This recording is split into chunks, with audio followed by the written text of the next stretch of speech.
Persinggahan di Andalus merupakan peluang keemasan yang sentiasa saya nanti-nantikan. Tidak sabar rasanya untuk menyingkap tirai sejarah Spanyol yang kaya tetapi kurang diketahui masyarakat Islam hari ini. Dan tidak ramai menyedari Andalus atau Spanyol satu ketika dahulu pernah menjadi milik umat Islam.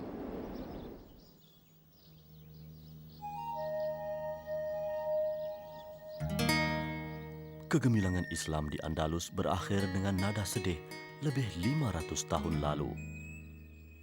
Namun sebahagian mercu tanda kegemilangan itu masih mampu berdiri gagah hingga ke hari ini. Misalnya tinggalan ini yang dipanggil Madinah Az-Zahra. Istana kurun ke-10 ini perakam babak romantik percintaan seorang khalifah Abdul Rahman III dengan permaisurinya. Keindahan dan kemasyhuran Madinah Az-Zahra dikagumi kawan dan lawan.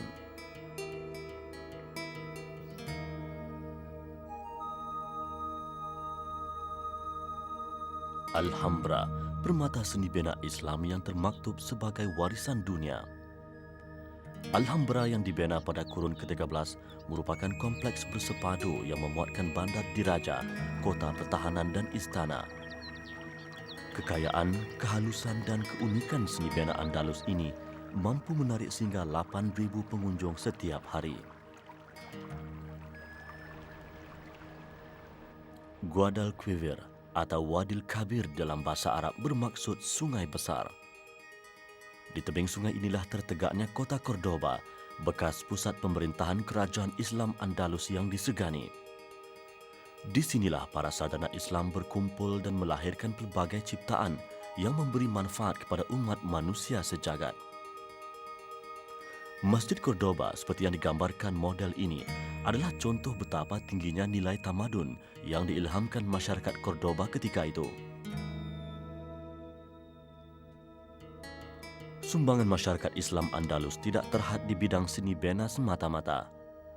Ketika masyarakat barat terumbang-ambing menuju zaman kegelapan, umat Andalus mengecapi kegemilangan di segenap lapangan hidup, termasuk bidang ekonomi. Barangan tebikar, kaca, kertas, kulit, logam dan sutera Andalus dikenali hingga ke Asia. Seni musik tumbuh mekar sehingga terciptanya musik Andalus. Penggunaan mata wang memantapkan sistem perdagangan, manakala ciptaan sains membolehkan manusia meneroka lebih jauh di angkasa. Islam masuk ke Spanyol pada tahun 711. Mujahid Islam berjaya menguasai semenanjung Iberia lalu menggelarnya Al-Andalus. Menjelang kurun ke-15, Empayar Andalus semakin mengecil akibat kekalahan demi kekalahan sehinggalah ke Kesultanan Granada yang akhirnya tewas di tangan Ferdinand dan Isabella pada 1492. Pada hari ini, Spanyol yang merangkumi 80% daripada semenanjung Iberia berjirankan Portugal di barat dan Perancis di utara.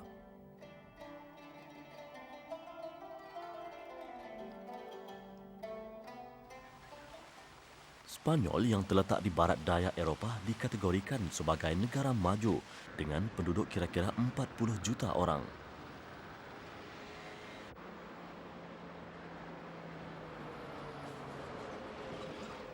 Pada musim cuti, bandar-bandar Spanyol dibanjiri pelancong dari seluruh dunia.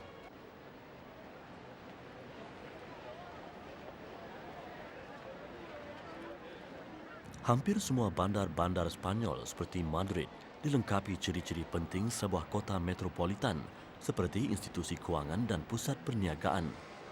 Semua kemudahan ini memainkan peranan penting dalam memajukan sektor pelancongan, satu daripada sumber pendapatan utama ekonomi Spanyol.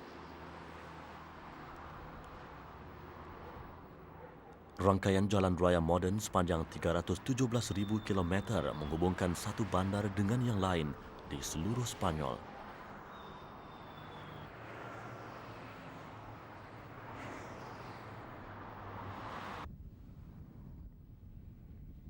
Di Tarifa, tenaga elektrik dijana menggunakan teknologi canggih.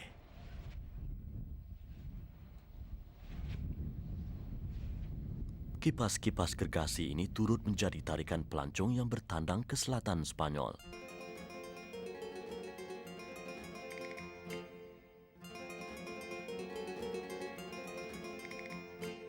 Kepesatan pembangunan tidak meminggirkan cara hidup tempatan. Aspek kebudayaan diberi perhatian penting kerana ia identiti unik Spanyol. Dianggarkan 200 jenis perayaan besar disambut di seluruh Spanyol sepanjang tahun. Ini tidak termasuk pesta-pesta kecil yang diadakan hanya di wilayah tertentu.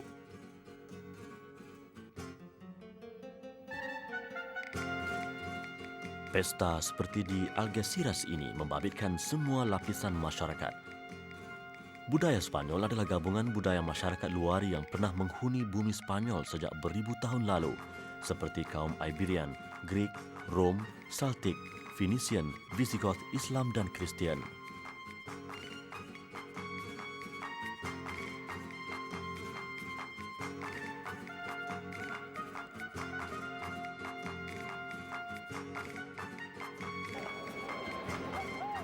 Satu lagi budaya tempatan yang sama hebat tetapi lebih popular ialah lawan lembu.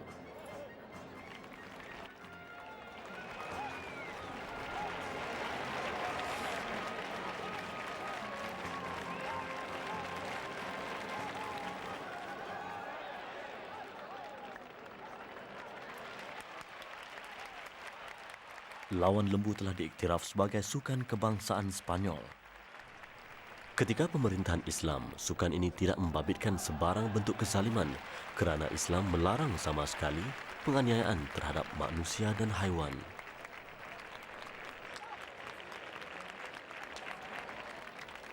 Ketangkasan seorang matador diukur dengan kepantasannya menumbangkan lawan.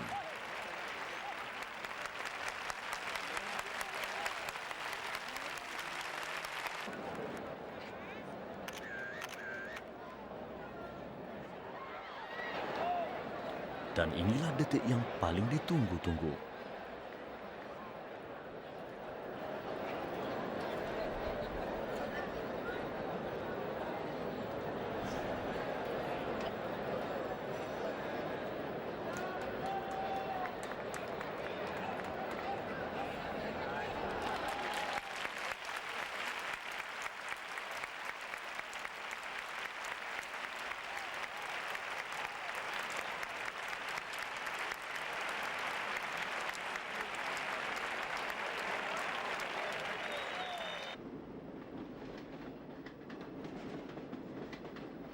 Kereta api laju yang saya naiki menghampiri ibu kota Spanyol. Kepesatan pembangunan Madrid membuatkan hati saya tidak sabar-sabar untuk menyusuri lorong-lorong sempit kota itu yang pernah dilalui penduduk Islam beratus tahun lalu.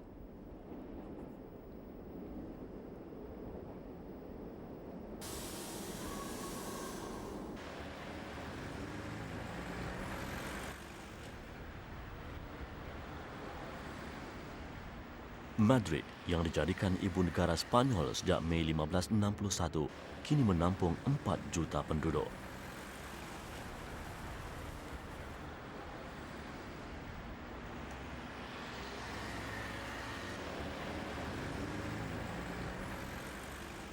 Keindahan Madrid dengan kesenian bangunannya pasti memikat sesiapa sahaja. Namun apa yang lebih menarik dan tidak diketahui ramai ialah kota metropolitan ini sebenarnya diasaskan orang Islam lebih 1000 tahun lalu.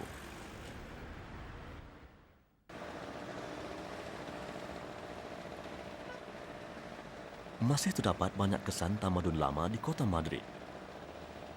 Dan beberapa tinggalan sejarah itu mempunyai kaitan dengan zaman pemerintahan Islam di Andalus. Palacio Real, Istana Raja kurun ke-18 yang dibina di atas tapak Alcázar atau Kota Islam kurun ke-9.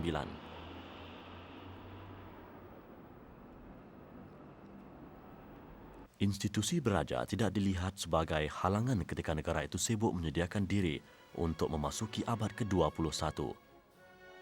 Spanyol kini negara demokrasi dengan raja berperlembagaan.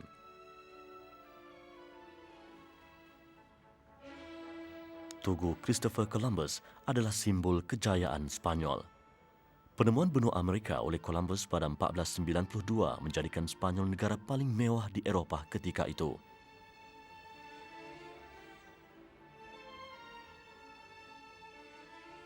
Spanyol muncul sebagai satu kuasa dunia dengan Amerika Latin dan Filipina sebagai jajahannya. Puerta del Sol, medan paling popular di kalangan pelancong dan warga tempatan. Tugu beruang memanjat pohon Madrona dijadikan simbol Madrid kerana dipercayai kawasan ini satu ketika dahulu hutan yang dihuni beruang.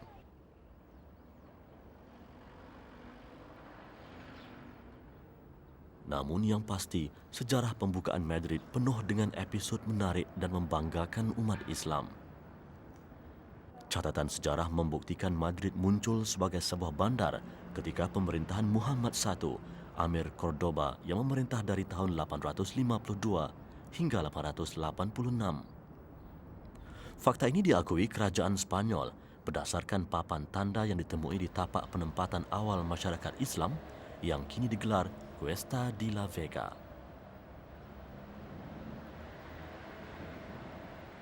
Madrid adalah kubu untuk mempertahankan kota Toledo daripada serangan kerajaan Leon dan Castile.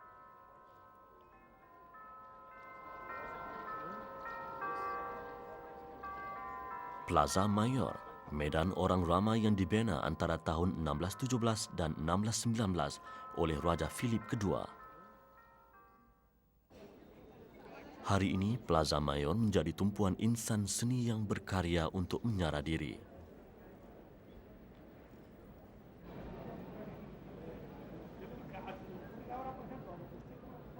Harga lukisan bergantung kepada saiz, warna dan masa yang diambil untuk menghasilkannya. Jika bernasib baik, anda mungkin menemui penjual yang bermurah hati untuk memberi tawaran istimewa. Namun, ini mungkin bukan harinya.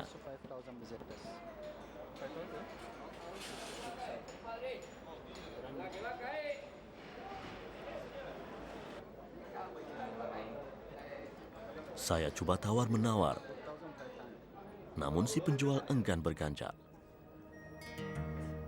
Selain lukisan, para pengunjung berpeluang membeli pelbagai cenderahati. Suasana begini jauh berbeza daripada keadaan asalnya.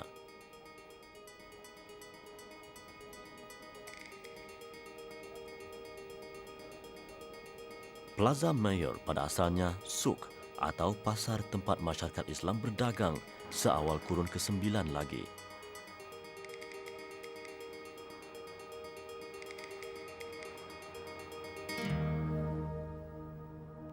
Cuesta de la Vega dan Plaza Mayor adalah sebahagian daripada Madinah atau bandar Islam yang kini dikenali sebagai Old Madrid atau Madrid Lama. Warisan Islam di Spanyol bukan hanya dalam bentuk tinggalan bangunan dan kota lama. Museum Escorial ini yang terletak 49 km dari Madrid menyimpan beribu-ribu manuskrip meliputi pelbagai cabang ilmu karya para cendekiawan Islam Andalus. Museum Escorial pada asalnya istana Raja Philip II yang dibina pada kurun ke-16.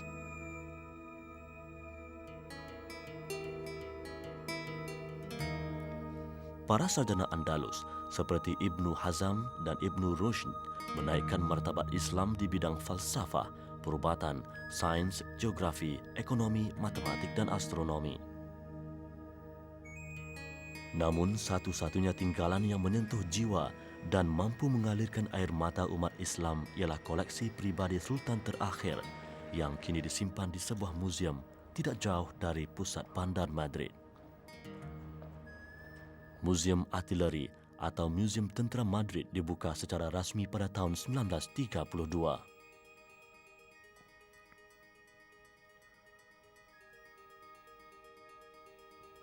Di sinilah memori sedih kekalahan umat Islam Granada lebih 500 tahun lalu diabadikan.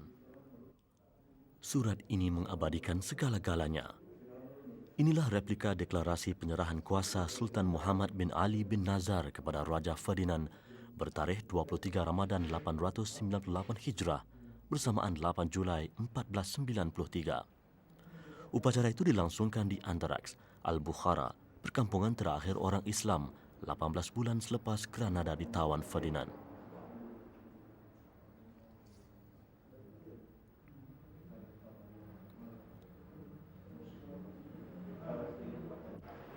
Bilik ini yang dihias ala Istana Alhambra di Granada turut menyimpan beberapa khazanah pribadi Sultan Muhammad yang juga dikenali sebagai Boabdil di kalangan orang barat.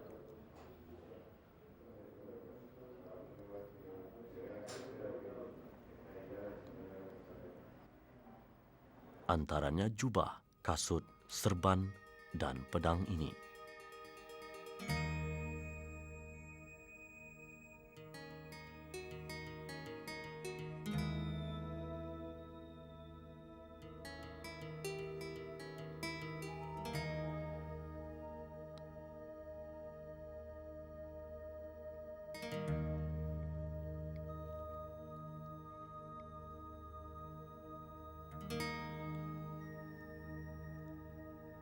Pelana yang digunakan tentera Islam mempunyai identiti tersendiri.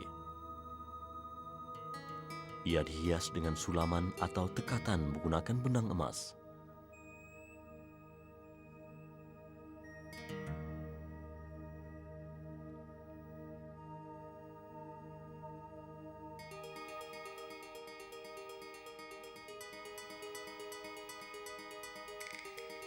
Pedang ini milik Ali Attar, Gubernur Wilayah Loja, berhampiran Granada.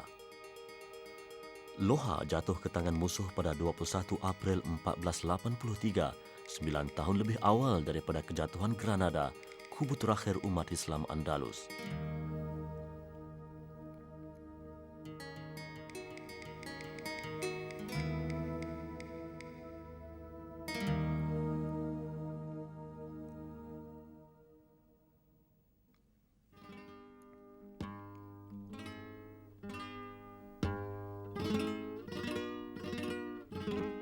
Ikuti perjalanan saya ke kota-kota agung Spanyol yang masih menyimpan memori keagungan kerajaan Islam.